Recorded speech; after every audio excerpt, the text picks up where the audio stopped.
Welcome, creatives, community, and kind folks to RPG with DBJ. Today, we are going to go through a yet another creation from Acheron Games from Italy, known as Apocalisse, John's Guide to the Armageddon. And yes, if you are presuming that this is a multi-book, 5th edition recreation of the final end times of the Bible of Revelations, then you are correct. So please sit back, grab your snacks, and join us as we go through John's Guide to the Armageddon, Apocalisse.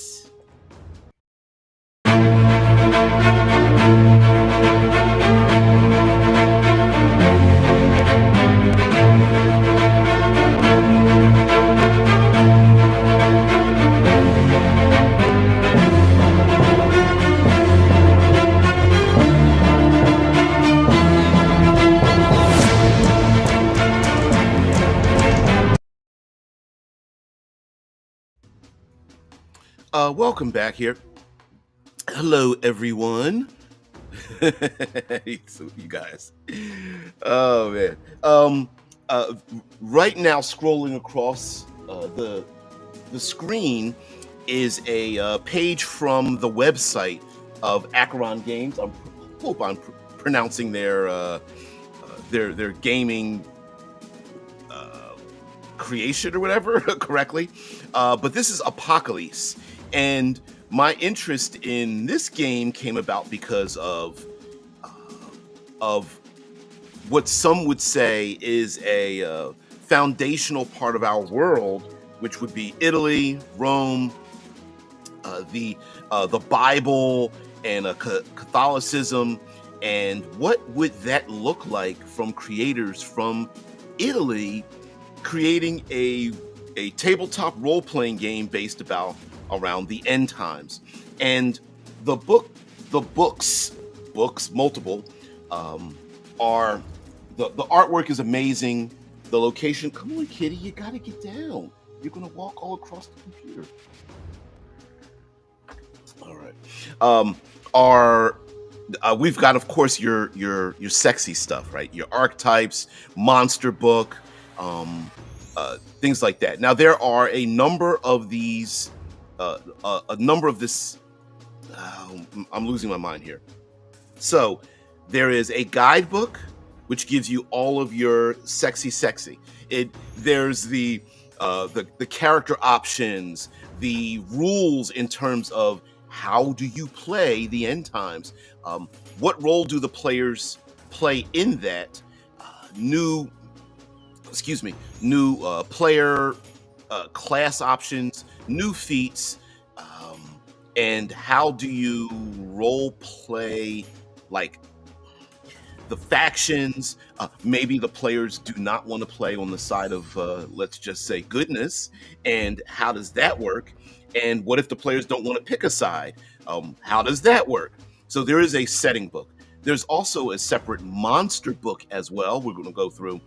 And lastly, there is an art book with the revelations from the Bible, and it is written in Italian, Latin, and English, and it's also the art throughout the book. So it's a 3-part book, and it's really good.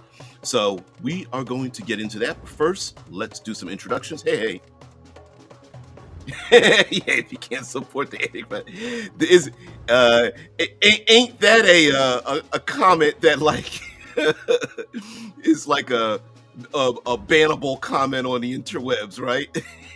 Yeah, it's like, I want to play on the other guy's side, and how do you do that? So it does go into that. Now this happens to just be the website, so let's just see what the website looks like. It talks about Acheron. I'm presuming it's pronounced Acheron. It could be Acheron or Acheron or Acheron or something, but yeah, I think I'm going with Acheron. It also gives an accounting, like you can play in this setting with the when the seals are opened, the 7 seals, and so you can play through that devastation. Um, Generally speaking, it does take place in the Mediterranean, so you know what happens to the rest of the world? Their asses are gone. So sure, I'm sure you could wrap it around wherever you live, but this isn't when I put up the little clickbaity, not Dungeons and Dragons. It presumes that this takes place, on Earth. Now, mind you, if you're thinking modern day Earth, yeah, that's gone. All that stuff is gone. So yeah, no technology. It's all fantastical because of the very few survivors. I believe it would be 144,000. Anyway, yes, kitty, sit down. You're distracting daddy. Yeah, unless you want to be part of the website, ASMR. All right, so this is the website. Gives you some artwork. It's pretty dangerous, nasty stuff there. Yeah, normal human. Oof, you don't want to be left behind. Here we are. 12 new apocalyptic archetypes. There's a sins and virtue system where each character gains or has a sin and a virtue, and you're kind of left in like this purgatory, and you pick that for your character, and then you gain some benefits from it, from having either one or having both. There's something called the mark dice, used better than inspiration, but you will also be marked depending on which side of the war that you're on. New kinds of terrain because of the Four Horsemen, and they've reshaped the world. And the monsters, 50 plus monsters. I don't know if you'd want to put them into your 5th edition setting, but your traditional 5th edition setting, but whatever. And as we mentioned the other day, we were talking about the fact that while there are many people that are like done with 5th edition, I think in many ways it depends on where you rest on this on the balance, right? Are you done with just D20 systems? Then I get it, right? This isn't gonna be your thing, although maybe the information presented in it might be for you. If you're done with WotC and Hasbro and the Dungeons and Dragons brand, then I would say to you, but you still want to roll some D20s, then this is for you, because if you want to support it financially or whatever, the money's not going to the intellectual property owners of Dungeons and Dragons. It's going to Acheron Games in Italy. Dice sets. I don't have any of that. The end of the world is here. Okay, so this is the website.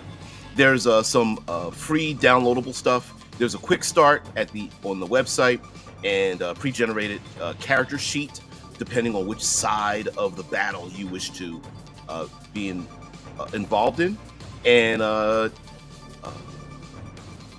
any award winning this game was for writing an electronic book, and created by with the help of any award winners as well, including where's the game? Inferno, Broken Compass, and Household, which was suggested to me to maybe go over, where you play a small fae in a house. That's kind of cool. I like that. Okay, let's get out of here.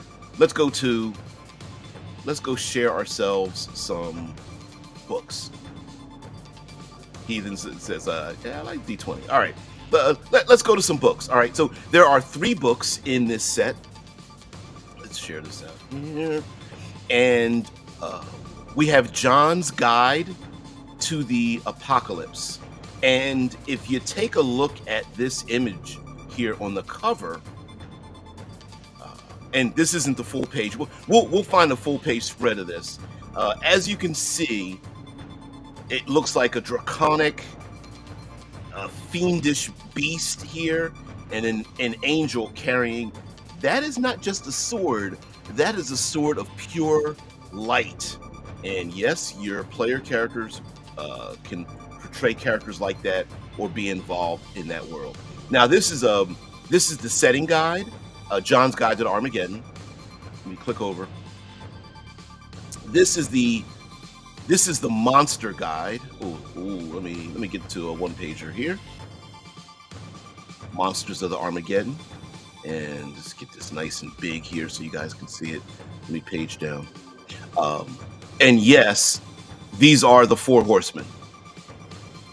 You take a guess at as to which four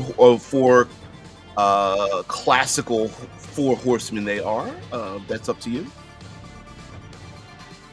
And then the Book of Revelations is the third book. Oops. Not much to see here in terms of imagery, but when you get into the book, like I said, the Book of Revelations is literally the Book of Revelations, and it is written in. Let's get to one of the first pages here, and then we'll go back.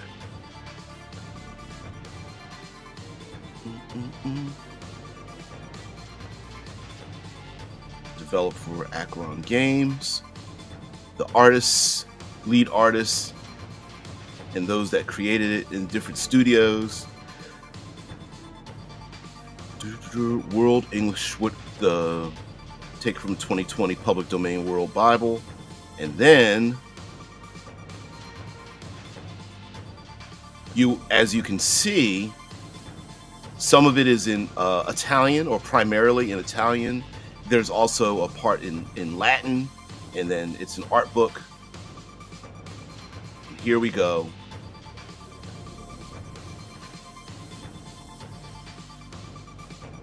I don't know anybody who will be able to read it that I know of, but I think if you're an individual who is interested in in making the Bible cool, I think this is a good thing.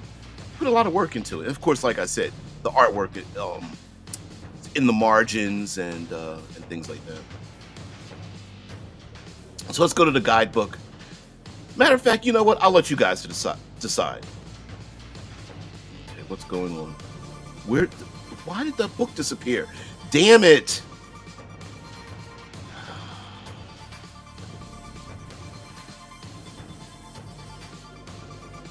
All right. I gotta turn it off and come back. Stop. Come on. Hopefully you're seeing, not hopefully, but are we back? There we go. Whew. See what your comments are.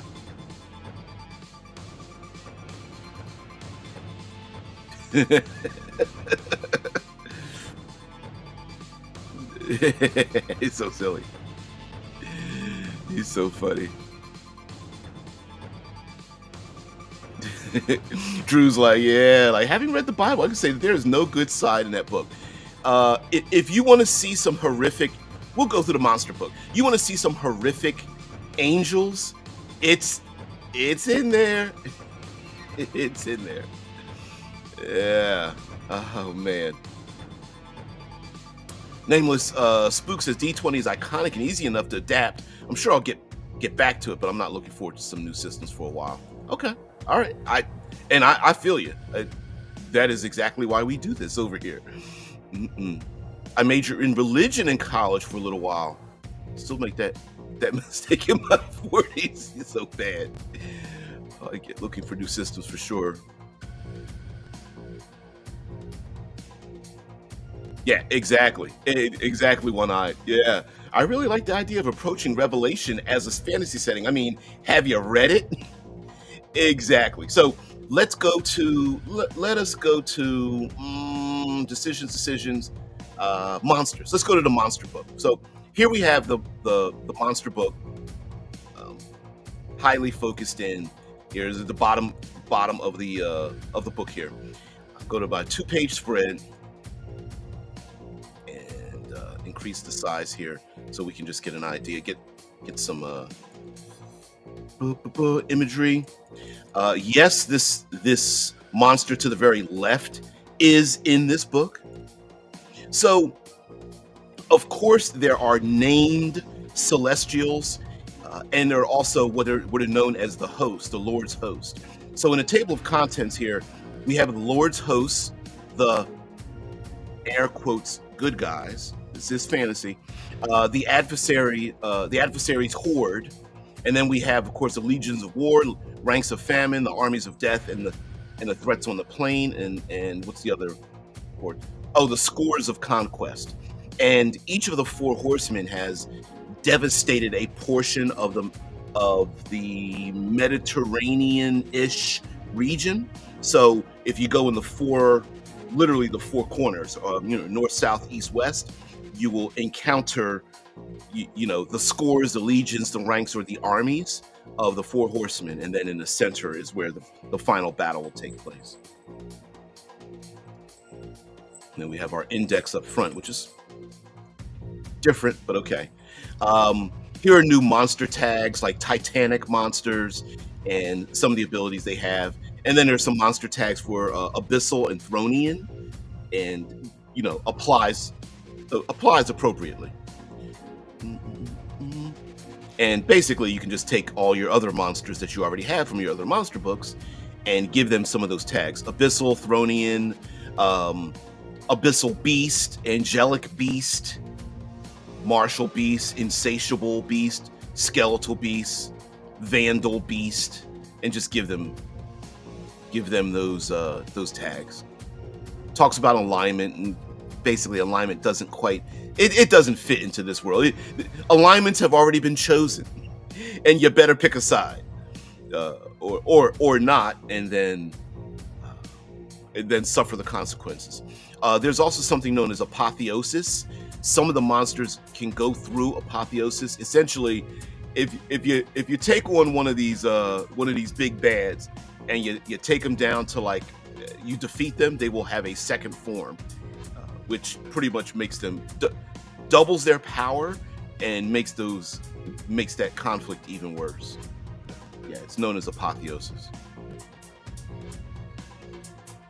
And here we begin with many of our titular singular entities in the world, Metatron, and goes into some background, motivations, what their purpose is. Doesn't speak, but just speaks with blinding light from his mouth, and carries a sword of light and fire. Metatron's lair. And here's the stat block. I think only 525 hit points, unless you want to roll randomly. 30 d20 plus 210. Yeah, a lot of the stat blocks are 2-page spreads, so you're going to have to get over that part. The lion and the lamb, I would like you to guess who is the lamb and lion. Sorry, the lamb and lion is how it's said here. King of the world, second to none, bulwark of humanity, and yes, can go into enter into apotheosis. And there's the image.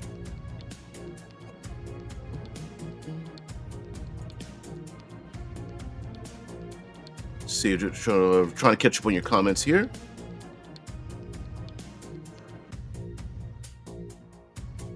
When people attempt to take that book as a literal guide to the future, I don't get it. It was a dream written in code by John of Patmos when he was held captive on an island. No, the outcome of Armageddon is not decided already. The players, you as the players, get to take part in and shape what is to come. Yep. Oh yeah, character classes, all that kind of stuff. Oh yeah, absolutely. All right, so real quick, here we go. Monsters. Lamb and lion is Jesus. 500 hit points and a challenge level 29 character. Here we have Other angels.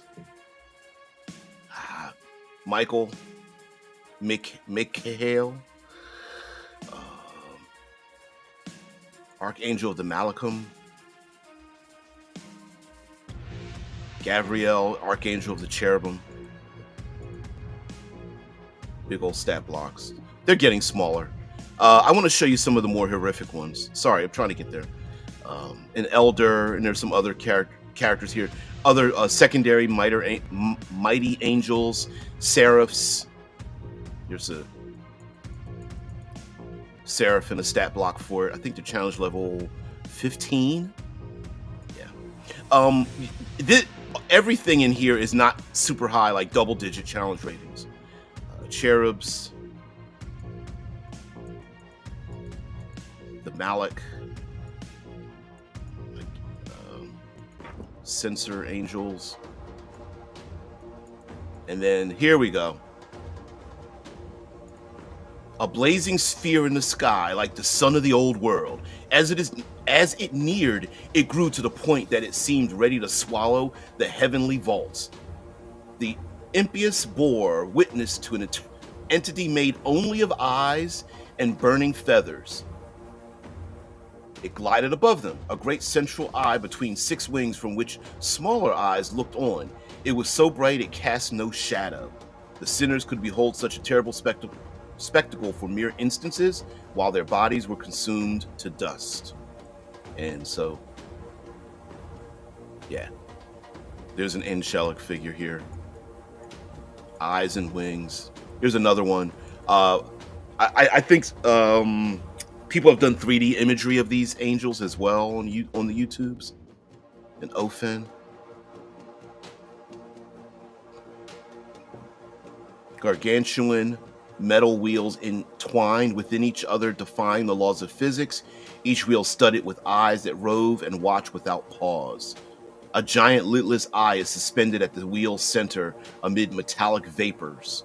The wheels are in constant and rapid movement, cutting through the air with rhythmic buzz. Very strange. All right. Tetramorphs. And essentially we're in the angelic, the host version of animals and monsters and creatures and things like that. Ariel, winged lion. But let's get to some of your let's get to some of the demonic monsters, and then we'll get into character creation. So great artwork here. Here's Satanus, that big giant. Let's see if we can. Okay, maybe might have to change it here and go here. Let's get there. It is. Oops, come on. There it is. There's the image. I'm very surprised the way they stretched it, because it's not exactly a 2-pager.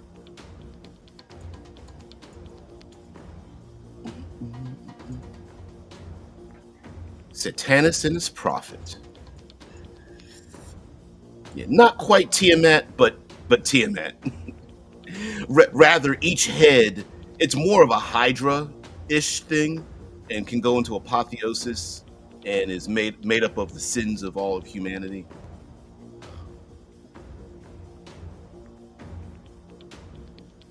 Satanus Slayer, 907 hit points, and can still go into apotheosis, which means you got to fight it twice. Crazy. But anyway, oh, the Dark Prophet who guides Satanus into the world. And there's the Dark Prophet. Let's get to the setting guide, John's guide. We did the monsters. And lastly, here we go. Oh. Boom, boom, boom. All right. John's Guide to the Armageddon. This is mainly the content for players and GMs to run the game itself. The other 2 books are the one book is the art book for Revelations and the monster book. But this one are all the content. So Here in the table of contents, we have the end times and goes through describing like what would happen and a few of the mechanical features here, and what's happening at each, like the Four Horsemen, the different seals, and adventuring in the end times.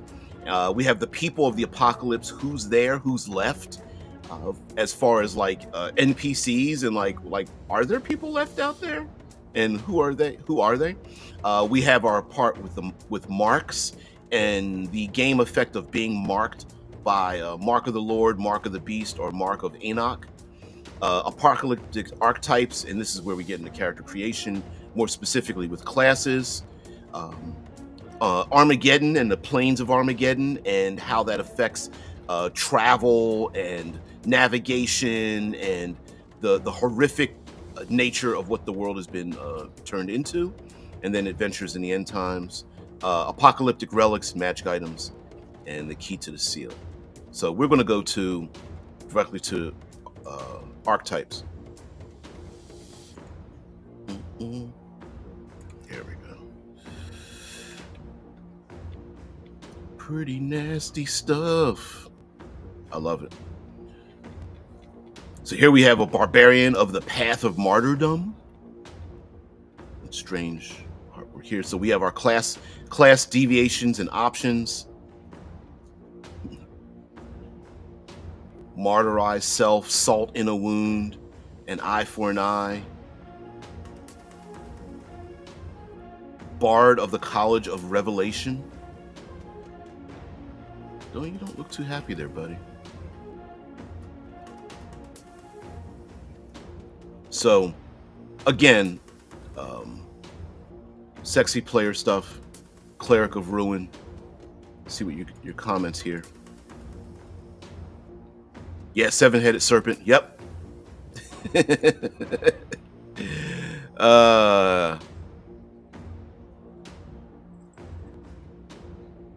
Baptism goblin or altar kobold. Why not? The artwork's great. I agree with you. The artwork is great. It is like you take a look at the artwork and you're like, ooh, that's ooh. Maybe I'm trying to see if I can get this even bigger for you guys.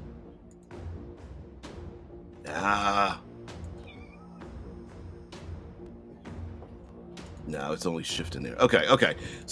Sorry, I was trying to see if I could get rid of that upper, the upper, I don't know what you call that, banner. But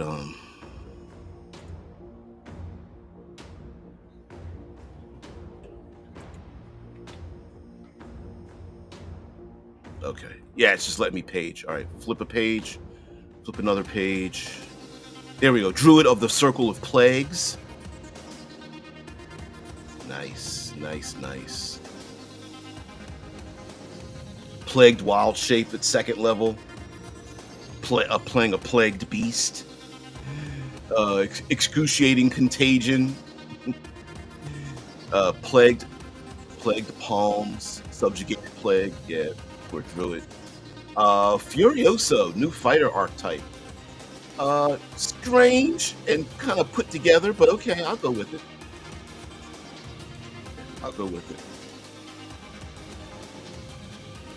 Whirling steel, recklessness, ready to die is a function. Wormwood Spectre, new rogue archetype. Oh, good artwork. It's just from the sensor the character this character's holding. Let's see. Wizard of the School of Solomon. Finally, somebody who doesn't look so depressed. New arcane tradition. Page to this. Summoning rules. Monk of the Seven Seals, a new monastic tradition. Reminds me of Fist of the North Star a little bit. That's just me. Got the puncture holes in the chest from the fingers. If you guys know the anime from Fist of the North Star, although there's a live action version of the same thing, but that's pretty ridiculous. Way of the Seven Seals. the seal of death, seal of silence, seal of eternal eclipse, seal of war. That's kind of a cool monk tradition. Paladin of the end of the world with a scythe. Gotta have a scythe. That's cool. Mm-mm-mm. Yes, some of the artwork is used as is repeated and used. The artwork is so great. I don't mind it being uh, reused and manipulated, things like that. Bastion, the new ranger archetype, looks like a firearm. There on the head of your axe, there, buddy.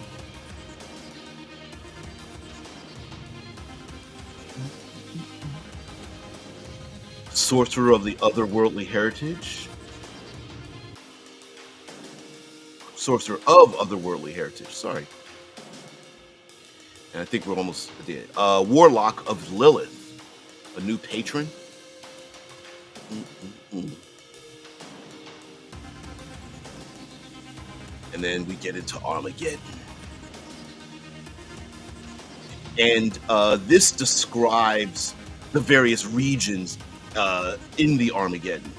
And it don't look good. It looks like a dark sun in the background there. Yeah. And some of the destroyed buildings of its time. No more technology if it took place today.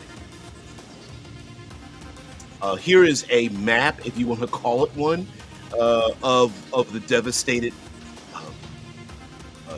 Euro theater, Mediterranean, whatnot. No, it does not really resemble anything that happened today, but there are particular landmarks and things like that. So yeah, that's as detailed as you're going to get.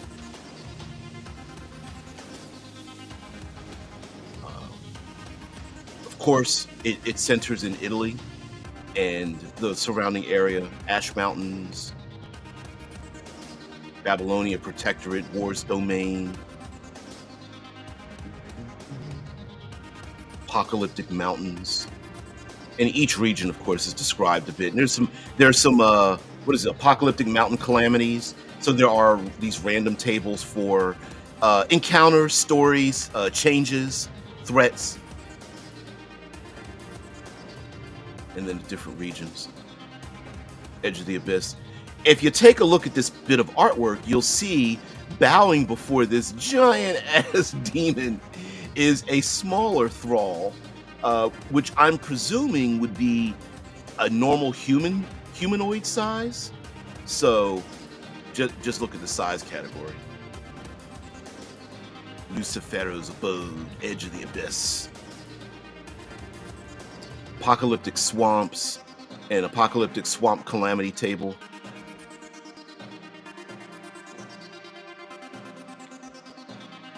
Conquest domain and war, plane of the Everstorm, barbarity, the dead forest, the plane of the Everstorm, tundras of silence, and then of course there's calamities table, death's domain as well. Those are some details there. Arctic calamities, death, and then famine's domain, Black Sands Desert, the menagerie, the infernal chasm, the maze of winds. Crazy. And then desert calamities there for famine. And Babylonia in the city there, the hanging gardens and 100 springs, the endless construction, the city of lights and shadows, walls and gates of the city. Basically the last bastion. And here's a map of the place with some with the throngs of people clamoring to get inside, who are left during this age of revelation.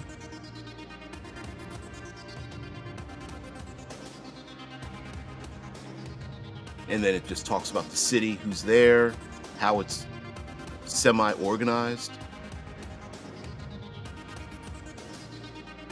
Of course, all the people that are like evil incarnate, trying to murder, kill each other.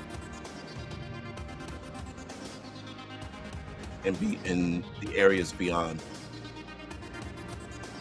the last city, survivor havens, discoveries.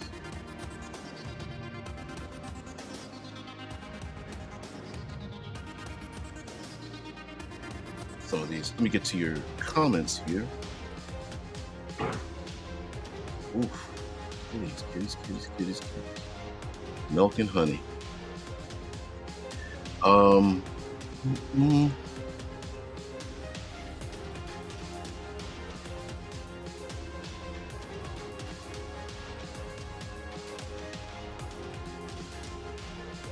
Sorry, reading your comments, going backwards a little bit. It suits the setting. Yeah, the picture was taken. While I really like the idea of wielding plagues, I've always found it hard to apply that well in role playing because most often making someone sick in a fight is just a debuff. Yeah, yeah, I agree with you. Yeah, I agree. Eager to see what the world is like. These sound like cool places. Wow, I want to play a cool, cool, cool.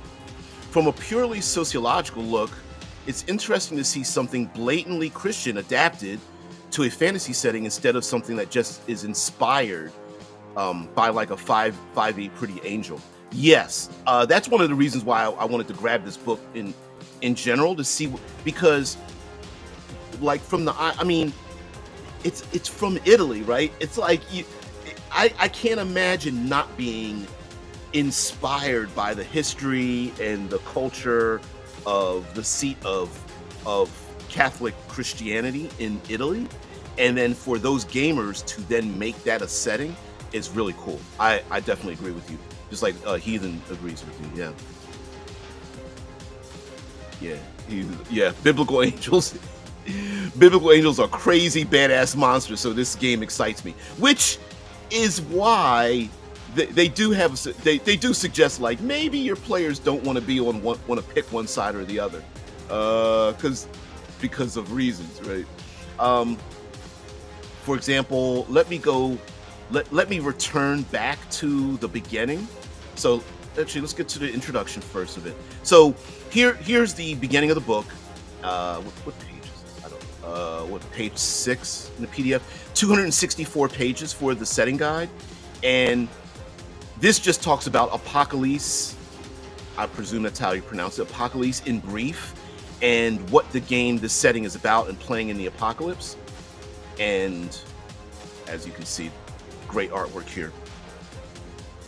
And this talks about the end times and how do you play the end times and how would you want to. And so here we have our breakout box, a guide for the end times down here, and it also goes into what happened during each seal. The first seal was open, second seal, third seal, etc., etc. And then you could do like a preamble or a like who were you before the seals were released, before the end times, and then like you could be like it's like a description of like, hey, maybe my character was a baker or a school teacher or a sailor or something, and then these things happen, and now I'm like, a 12th level badass who's trying to survive in this world. Although you don't need to begin this game at high levels, they actually have 0 level, quarter level, half CR monsters and such. So you could play this from 0 level. I wouldn't suggest it, but if your players are into this and you're like, I want to make this a campaign, you can actually do that. So here we talk about the Four Horsemen and their purpose in the end times. First 4 seals, and then the 5th seal and the resurrection of the flesh, the 6th seal and the day of the cataclysm.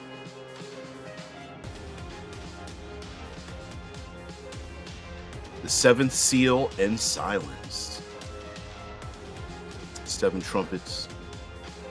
Yeah, this isn't just inspired by a pretty angel. This is inspired by and gamifying the book of Revelations in the Bible really, really interesting because there are some pretty horrific things that happen. I'm not reading it because the YouTubes, but it goes into some details about things that have happened to people, and it's like, ooh, that's horror incarnate.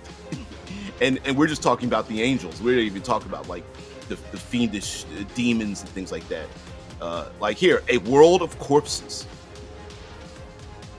Yes, some of the landscape is made up of nothing but corpses, like whole mountain ranges and things like that.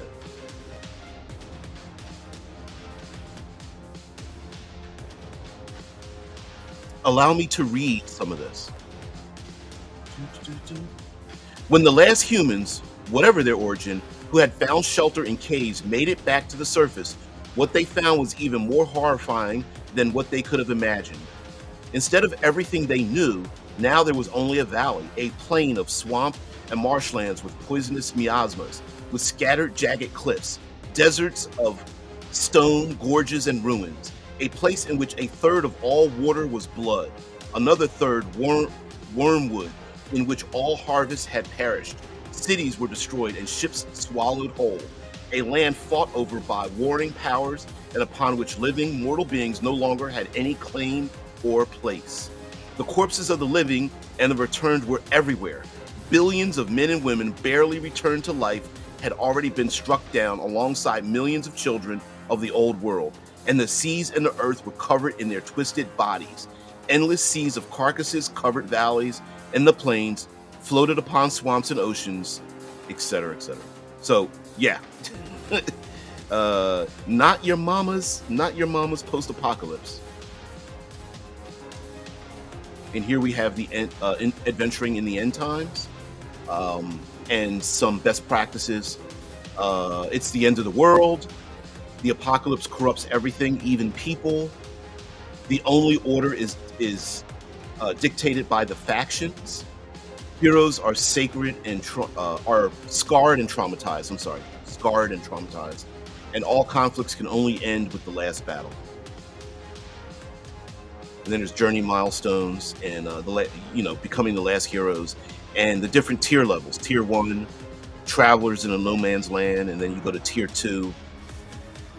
And if you guys are familiar with D20, right? Tier 1 is levels 1 through 4. Tier 2 is levels 5 through 10, where you're adventurers of the domains. And then we go up into the last two tiers. Tier 3, levels 11 through 16, are champions of Armageddon. And then at tier 4, levels 17 to 20, commanders of the last battle. And then here we have, in the setting guide, talks about some of the monsters and creatures. And basically it's like, well, you know what? Just apply like monstrous or beast or aberrant or something on top of other monsters and make them really strange and weird, and you're pretty much done. And then we go into the people of the apocalypse. I don't know where they found this domain, these domain etchings and things like that, but I love it. I love it a lot. Don't judge me. Creating a character, languages. So, the language of this, instead of common, is from Babylonia, and people speak Babel now. Kind of cool. Characters can become the lost ones, people left behind. You're the last ones to be here. This is a humanistic storytelling, so it talks about like, elves and dwarves and things like that, and like, no. Not that you don't want to play them, but this is not built around that. This is built around the Bible. So there are no other races in here. Yeah, players take on the role of last ones, humans who inhabit an inhospitable and ravaged land. These survivors are at the center of a clash between otherworldly forces and must choose whose side to join in order to affect, in a tangible way, the fate of the last battle. For this reason, we recommend that players only choose last ones, though all races for 5e are compatible. and usable in apocalyptic scenario. So instead of like picking a race in this, really, here, let's. So instead of picking a race, you're going to pick an origin, which mechanically operates the same way. Last one's humanity, and last one traits. Last one's traits: daily life, life in Babylonia, life in the Garden of Eden, life in the abyss with that dark sun there. You can see in the artwork. Life on the plain of Armageddon. And then we go into like sins and virtues, and you get to pick one, or you get to pick both a single sin and a single virtue. So, and they're the classic 7, and the virtues are their opposites. So, for example, on this page here on the left, we have some of the virtues like prudence, temperance, justice, faith, hope, charity. And then in the sins, of course, there's like pride, greed, envy, lust, gluttony. Oops. And of course, there's a mechanical advantage to having them. And then in the game, you can actually start switching your sins and or virtues based on how you're playing your character. And then there's character origins. So because everyone is a human being, you pick an origin of you. So are you a child of the old world, or child of the apocalypse, or risen from hell? Because remember, the gate during Revelations, I believe the gates of hell open back up and spews forth some of the people that were down in hell or in purgatory and whatnot. So, and there's traits for those if you're from there. Risen from heaven. I'm surprised they didn't say fallen from heaven. But anyway, risen from heaven. And is there any more? Oh yeah, risen from purgatory. That's it. And traits that you can have. And again, these replace racial traits. And risen from limbo.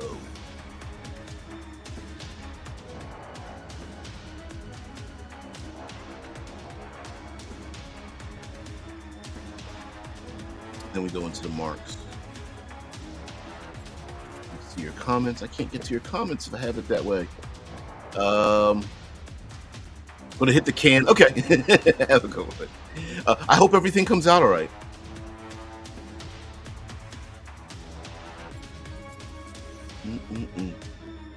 I imagine a low-level campaign in this setting would be a survival game, which could also be fun in this setting. I agree. Spook says, you mean there won't be muscle cars and super mutants after the apocalypse? I think Hollywood might have lied a bit. Yeah, none of the muscle cars. I love it. Yeah. Oh no, there's no gasoline, so let's all just get gas guzzling. Oh man. But I love myself some Road Warrior and Mad Max and all that. I love that stuff. Much like your dog Sparky, your elf friend can't get into heaven. Oh no. But anyway, guys, we'll get here. We are at towards our very end here. Come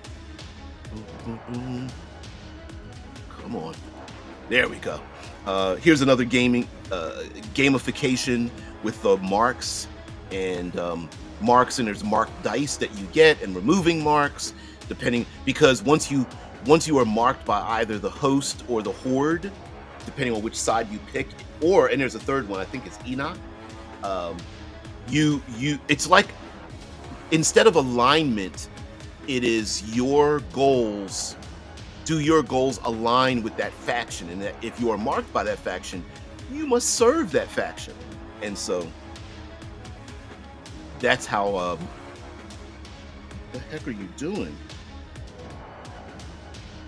Kitties. Mark of the Lord, and yes, you are physically marked as well. And there are certain abilities and retribution tables if you fail a roll.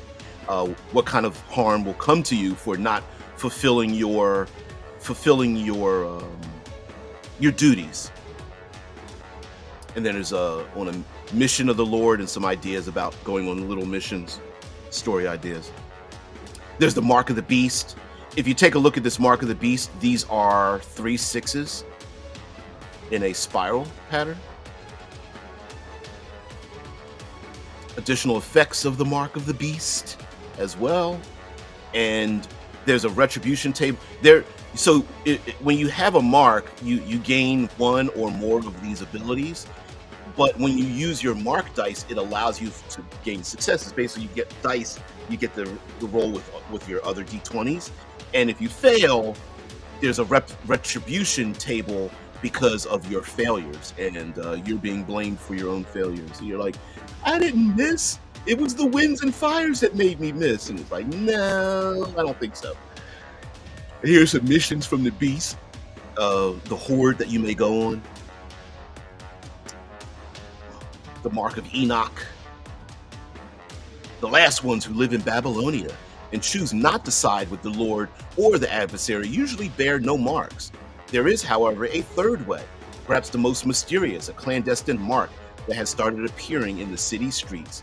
Anyone bearing it has made a vow of secrecy and will die rather than reveal more about it. And it looks like Omega, the Mark of Enoch.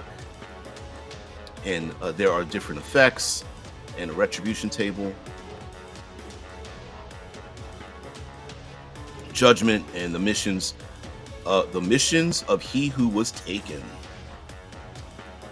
And then there's archetypes here, apocalyptic archetypes. So again, this is where we get into the class features, different classes and who they are. And let's get past this and go to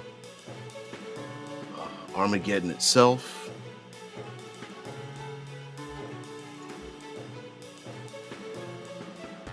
Oh yeah, and we already did this. The map of the world, Italy and the various locations. And lastly, in the book, we have adventures in the end times. Woohoo! Giving the game master ideas for the players as well.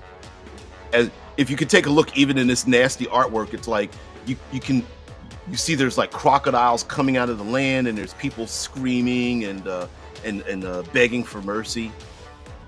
If you are someone who's religious, I would like to know, honestly, for someone who's very Christian oriented and in a tabletop community, I wonder what they would think of this, or if they have any idea, or like they feel it's blasphemous or something. I don't know. I would like to hear that. Campaigns, yeah. missions, and more missions. Yeah, complete the map, the greatest show, and now or never.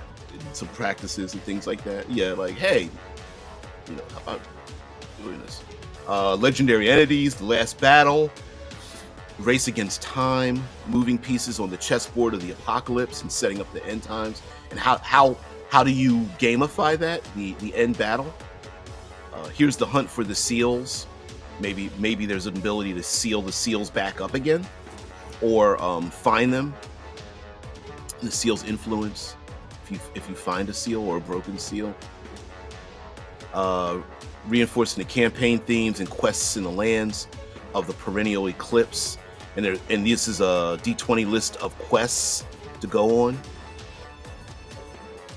Here's a hero. Here's a hero basically about to like face off against an adversary and someone of the Lord, and like, wait a minute, they shouldn't be fighting on the same side against me. Mofos, get out my way. I'm just trying to find some food and water. Here are the different factions: the throne, the abyss, and Babylonia. Babylonia. And eclipse of light and shadows, the hidden side of the abyss, the dark side of the throne. And this is where we get into nuance, right? Like what's, the throne, excuse me, represents the side of light and goodness, and the Lord's side. But what's the dark side of that? And then there's the hidden side of the abyss. Is there a good side to this? Like, why would the players even want to choose that side? And so it goes into some detail about uh, adjudicating that and making it more, uh, making it less black and white. Giving it some nuance. And then here we have the inverted Babylonia. Maybe it's not just a haven for all the good people. maybe there's a lot of darkness hidden in the bottom. There's some adventure ideas, the host ranks, NPCs, and the Horde, and the NPCs for the Horde, and Babylonia's militia, and some conflict that the players may get in. So otherworldly creatures. Queen's voice running Babylonia at the Horsemen's orders, and there's missions for the four Horsemen, and maybe the players might be stopping those missions, or actually might be engaging in those missions for one of the Four Horsemen and joining that side as a weird faction as well. Wars missions, famines, deaths missions.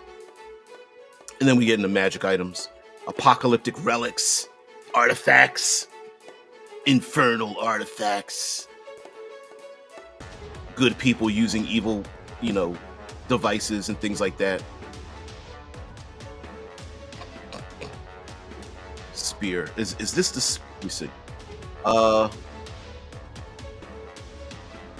Ascalon is the spear wielded by St. George, the legendary holy knight known for vanquishing a dragon, an incarnation of the adversary in ancient times.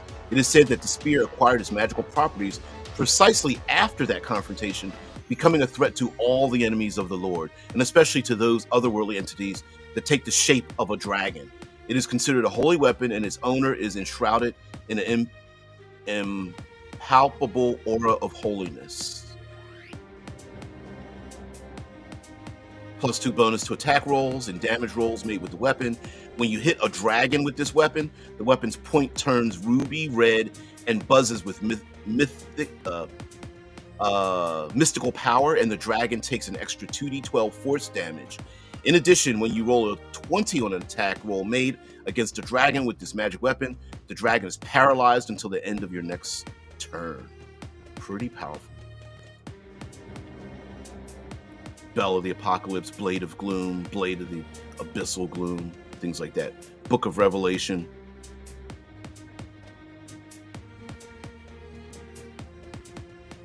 Let's see. Bow of Conquest, Celestial Armor. Of course, many of these things may not be found. They may be gifted or maybe dropped by a slain celestial or something like that. Crown of Thorns. Ooh, I didn't even. This crown's thorny branches, intertwined with cruel precision, symbolizes the weight of mankind's sins manifested in a single artifact of torment. Its appearance exudes a twisted beauty, with each thorn piercing the wearer's flesh, a reminder of the price paid for salvation. The Crown of Thorns, designed as a tool to torment and mock the Son of the Lord, has become in the end times a symbol of royalty, spiritual victory, and sacrifice. Every time a bearer becomes attuned to the crown, it must make a DC 15 wisdom saving throw. Pretty easy. On a failed save, it takes 1 level of exhaustion. When you are attuned to the Crown of Thorns and wear it, you gain resistance to non-magical damage, and you are immune to the frightened condition. In addition, if you die, you are brought back to life after 7 days in the place where you died, as if a true resurrection spell was cast on you. Wow. There's a song, Crown of Thorns, that's really good. Death's Scythe, Cup of Lord's Wrath, Famine's Scales, Grim Reaper's Scythe. Definitely hey, some edgelord's definitely going to take one of those or find one of those, yeah. Oh, man. Grim Reaper's Scythe. Forbidden Fruit. I just caught that the artwork is the skull of a viper around the fruit, piercing the fruit. It's kind of bleeding. If you eat the forbidden fruit, you are always considered under the effects of a detect evil and good spell. Hmm. Judas coin, Kabbalistic bullet, lance of long Longinus, Longinus. Mm-mm-mm. That was in the movie Constantine as well. The lance that pierced, spear of destiny.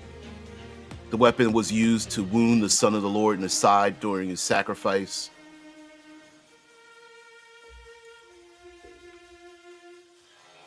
Lucifer's bident, not trident, bident. There's actual mana here. Ow! Really, kitty? Really? Wow. You just took a leap of faith, didn't you? Ring of Solomon, skin of hellfire, staff of Enoch, staff of Moses. A lot of stuff. Yeah. Tablets of law.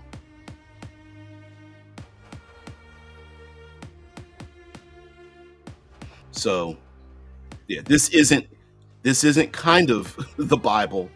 This is the Bible. So let's get out of here and let you guys go.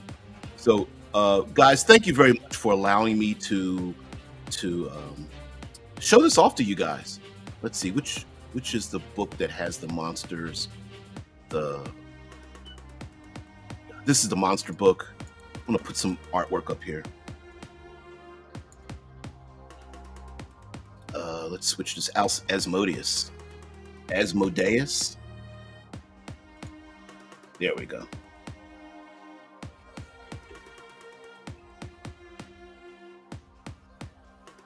Yeah, some crazy monsters. Evil demons. Not necessarily what we think of in 5th edition. 5th edition, well, I'm sorry, Dungeons and Dragons from its very iteration was inspired by a lot of these things. This game instead is like, nah, we're taking the Bible and going deep into it. So, yeah.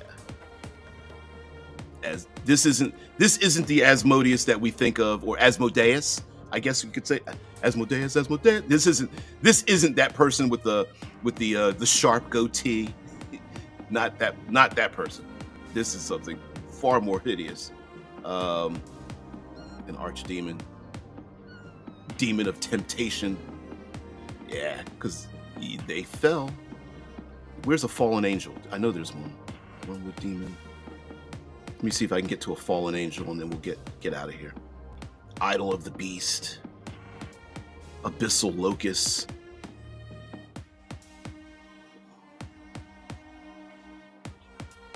Abyssal mastiff. Scores of the conquest. Ah, okay. I must have skipped it. All right. Oh well. Let's get into you guys, and then we'll get out of here.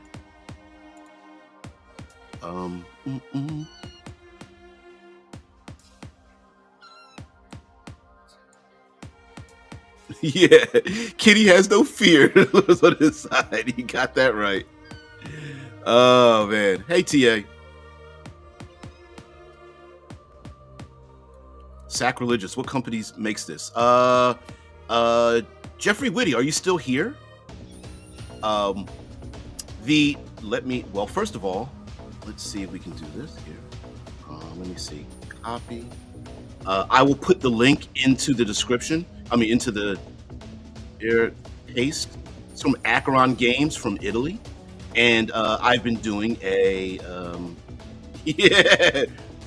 Rock Me Asmodeus. Yeah. The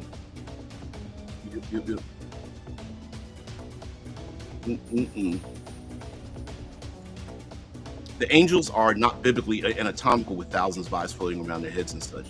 Well, true. It's an artist rendition, right? The Book of Revelations is a bad book in the Bible, and it was almost not included in the canon since it's not out there. Oh, you're very welcome. You are very welcome.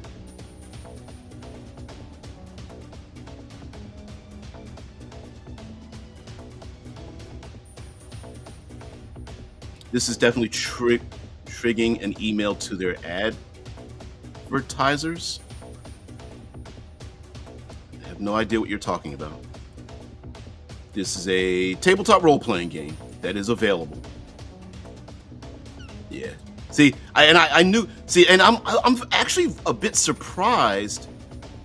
I'm a bit surprised that this game released by Acheron didn't get much more attention, even from like for example, the individual who just popped in or something and was just like, oh, this is sacrilegious and whatnot.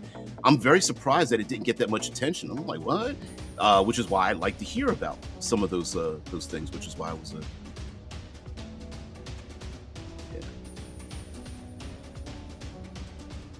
Though, guys, thank you very much for being part of the show. I really appreciate it. Thank you very much for letting me do this travel around our world and how different people from different communities and ethnicities and cultures and histories and mythology from around the world take a look at tabletop role-playing games and use tabletop role-playing games to interpret what it is that they would or won't or will or not do or something. But just like the individual that popped in and was just like, oh, this is sacrilegious and whatnot, this is about freedom of expression. And yeah, that thou shalt not never split thine party. Yeah, better not in this setting. Yeah, squeakers, I know. Yeah, you're only 2 months old. All right, guys, thank you very much for being part of the show.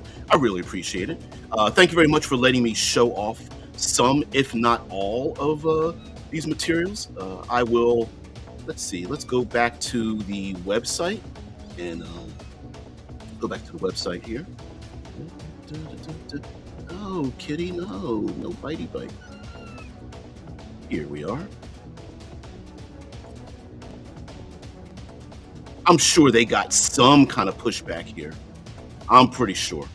But here we are, Acheron website. Take a look at it if you like. There's some free materials if you'd like to download those materials as well. And guys, have a great one. Thank you very much for being part of the show.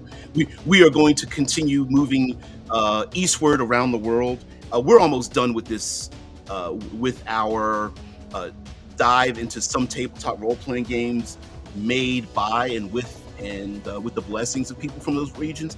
There will be some game there will be, like, a Legend of Five Rings isn't made in Japan, unfortunately. I couldn't find one that really embraced that, which I'm a bit not surprised about, but like, I wish there was.